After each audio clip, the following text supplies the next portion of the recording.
Coba deh bayangin Arab Saudi. Apa yang langsung muncul di kepala Anda? Pasti gurun pasir yang luas banget sama matahari yang terik, ya kan? Nah, gimana kalau saya bilang gambaran itu nggak 100% benar? Dalam beberapa menit ke depan, kita akan bongkar sebuah fenomena mengejutkan yang bakal mengubah cara pandang Anda tentang wilayah ini. Yuk, kita mulai. Salju di Arab Saudi. Hah, kedengerannya aneh banget kan? Kayak sesuatu dari film fiksi ilmiah gitu.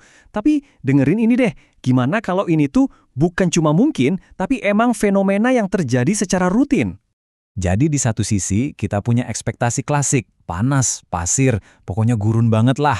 Tapi di sisi lain ada realitasnya. Dan ternyata realitasnya itu jauh lebih rumit dan ya kadang-kadang jauh lebih dingin. Oke, hal pertama yang harus kita luruskan, ini tuh bukan kejadian aneh yang terjadi sekali seumur hidup ya. Justru sebaliknya, ini adalah bagian yang normal banget dari siklus cuaca musim dingin di sana. Dan ini bukan cuma omong kosong loh. Para ahli kayak Pusat Meteorologi Nasional Arab Saudi itu rutin banget memprediksi kejadian ini.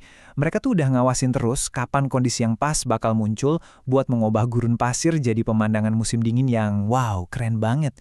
Biar lebih jelas, coba kita dengerin langsung dari ahlinya, Muhammad bin Reda Al-Thaqafi. Dia ngejelasin kalau buat penduduk lokal, salju di musim dingin itu ya hal yang biasa. Mungkin buat kita yang di luar kelihatannya ajaib banget, tapi buat mereka ini ya sains, ilmu meteorologi yang emang begitu cara kerjanya.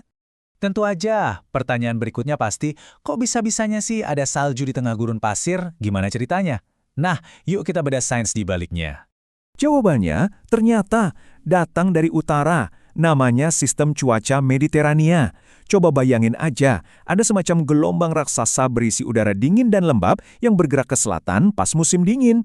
Nah, gelombang inilah yang bawa paket lengkap bahan baku salju langsung ke jantung semenanjung A. Dan kita nggak ngomongin cuaca yang sekedar sejuk-sejuk aja ya. Biar salju bisa terbentuk, suhunya itu harus benar-benar anjlok, sampai di bawah 0 derajat Celcius. Ini baru namanya musim dingin beneran. Penting juga buat diingat, salju itu seringnya nggak datang sendirian. Peristiwa ini adalah bagian dari sistem cuaca yang lebih besar dan lebih galak, yang bisa juga bawa badai petir, hujan es, angin kencang, bahkan risiko banjir bandang. Ini nunjukin banget betapa kuatnya alam kan? Oke, jadi saljunya nyata, penjelasannya juga masuk akal. Sekarang pertanyaan selanjutnya, terus di mana dan kapan tepatnya ini terjadi? Nah, ayo kita cari tahu detailnya. Kalau Anda pengen menyaksikan fenomena ini, ada waktu-waktu spesifiknya. Coba deh perhatiin periode antara bulan Desember sampai Februari. Nah, di bulan-bulan itulah puncak musim dingin di wilayah itu. Secara lokasi, salju ini paling sering turun di wilayah utara. Tempat-tempat kayak Tabuk, khususnya di sekitar Gunung Jabal Alaus, itu hotspotnya banget. Tapi salju juga bisa kelihatan di Al-Jauf, Hail, bahkan sampai ke dataran tinggi Asir di selatan. Jadi, tiap wilayah ini punya spot-spot uniknya sendiri buat nikmatin musim dingin. Jadi, apa sih artinya semua ini? Ini bukan cuma soal fakta cuaca yang unik loh, ini tentang sesuatu yang lebih dalam, tentang cara kita ngelihat dan memahami dunia di sekitar kita. Pada akhirnya, salju di gurun pasir ini jadi pengingat yang keren banget ya, kalau planet kita ini penuh dengan kejutan.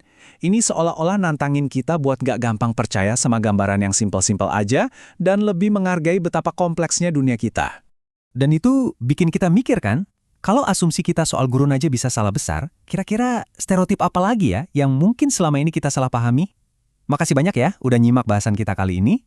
Jangan pernah berhenti bertanya, dan teruslah belajar.